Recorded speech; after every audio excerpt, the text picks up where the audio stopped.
Berdasarkan data Terra Aqua Modis dari Badan Meteorologi dan Geofisika Bandara Sultan Mahmud Badarudin II Palembang pada pukul 5 pagi tadi, terjadi 5 titik hotspot di wilayah Sumsel. Meski mengalami penurunan secara signifikan, namun diperkirakan puncak kekeringan pada Agustus hingga September mendatang dapat memicu kembali meningkatnya kebakaran lahan.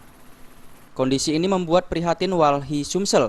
Pasalnya, kabut asap parah mengancam Sumsel. Menurut Walhi, 50% pembakaran lahan dilakukan perusahaan hutan tanaman industri dan perkebunan kelapa sawit yang merupakan pemain lama pelaku pembakaran lahan tahun lalu.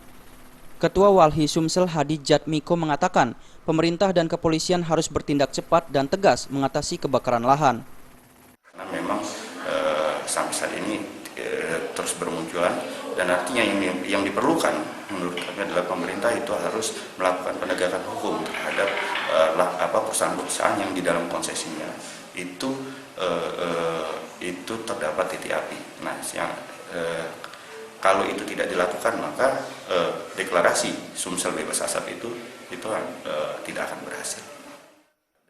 Akibat kebakaran lahan tersebut, Kota Palembang juga mengalami dampak kabut asap seperti yang terjadi di perairan Sungai Musi, Palembang. Dari Palembang, Sumatera Selatan, Tim Liputan melaporkan.